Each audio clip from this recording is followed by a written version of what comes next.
भारत की defence technology अब एक ऐसे मोड पर पहुंच चुकी है जहां सेल्फ रिलायंस सिर्फ एक नारा नहीं बल्कि ग्राउंड रियलिटी बनती जा रही है। हिंदुस्तान एरोनॉटिक्स लिमिटेड यानी HAL ने एक ऐसा प्रस्ताव तैयार किया है जिसे इंडियन एयरफोर्स और मिनिस्ट्री ऑफ डिफेंस जल्द ही ग्रीन सिग्नल दे सकते हैं। ये प्रोजेक्ट है एक stealthy high altitude long endurance UAV का, जो न सिर्फ सर्वेलेंस करेगा बल्कि स्ट्राइक कैपेबिलिटीज भी रखेगा, वो भी पूरी तरह से स्टेल्थ मोड में। इस नए UAV को टर्बोजेट इंजन से पावर किया जाएगा, यानी ये काफी तेज हाई एल्टीट्यूड पर उड़ने वाला और लॉन्ग ड्यूरेशन मिशंस के लिए बना होगा। इसका मतलब है कि इंडियन एयरफोर्स के पास एक ऐसा प्लेटफॉर्म होगा जो दुश्मन की नजरों से बचते हुए घंटों तक, शायद दिनों तक भी सर्वेलेंस और इंटेलिजेंस गैदरिंग कर सकेगा। लेकिन कहानी यहीं खत्म नहीं होती। HAL का जो डिजाइन प्रपोजल है उसमें सिर्फ सर्वेलेंस नहीं बल्कि एक और वेरिएंट भी शामिल है, स्टेल्थ UCAV, मतलब अनमैन्ड कॉम्बैट एरियल व्हीकल। ये UCAV वेरिएंट इंटरनल वेपन्स बे के साथ आएगा। इसका मतलब है कि जो भी हथियार इसमें लगे होंगे वो बाहर से दिखाई नहीं देंगे। इससे इसकी रेडार और इंफ्रारेड सिग्नेचर दोनों ही बहुत लो रहेंगी। ये स्टेल्थ डिजाइन इतना एडवांस्ड होगा कि दुश्मन को पता ही नहीं चलेगा कि ऊपर से मौत का साया कब गुजर गया। अब बात करते हैं टाइमलाइन की। HAL ने यह बताया है कि अगर इस प्रोजेक्ट को मंजूरी मिल जाती है तो अगले 5 सालों में इसका प्रोटोटाइप टेस्टिंग शुरू कर दिया जाएगा। उसके बाद 4 से 5 साल में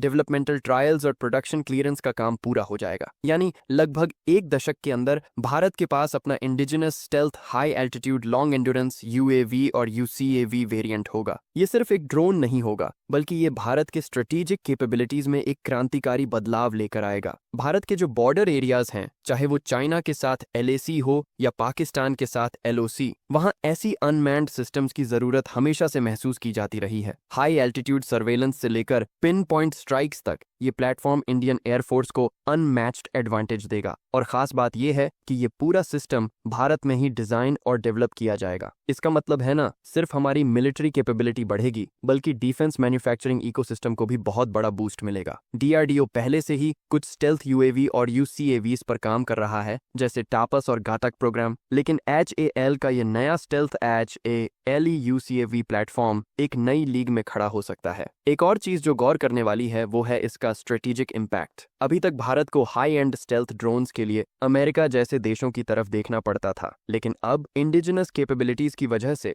हमें अपनी जरूरतें खुद पूरी करने की आजादी मिलेगी। और अगर ये प्रोजेक्ट सक्सेसफुल रहा तो फ्यूचर में इसे एक्सपोर्ट भी किया जा सकता है, यानी भारत डिफेंस टेक्नोलॉजी का न सिर्फ यूजर बल्कि सप्लायर भी बन सकता है। इस प्लेटफॉर्म का इस्तेमाल सिर्फ मिलिट्री सर्वेलेंस या प्रिसीजन स्ट्राइक के लिए नहीं होगा, बल्कि maritime domain awareness, border patrol, signal intelligence और इलेक्ट्रॉनिक वॉरफेयर जैसे मिशंस में भी इसकी जरूरत पड़ेगी। इमेजिन करो, एक स्टेल्थ ड्रोन जो हजारों फीट की ऊंचाई से बिना किसी को पता चले दुश्मन की हर हरकत पर नजर रखे और जरूरत पड़ने पर एकदम सर्जिकल स्ट्राइक कर सके, वो भी बिना पायलट को कोई रिस्क दिए। एयरफोर्स पहले ही बता चुका है कि फ्यूचर वॉरफेयर में UAV और UCAV का रोल बहुत बड़ा होगा, चाहे वो स्वॉर्म ड्रोन अटैक्स को काउंटर करना हो या battlefield surveillance. Unmanned systems are the future, और ऐसे में HAL का ये स्टेप विजनरी कहा जा सकता है। भारत में aerospace engineering, stealth materials, radar absorbing coating जैसी टेक्नोलॉजीज अब मैच्योरिटी की ओर बढ़ रही हैं।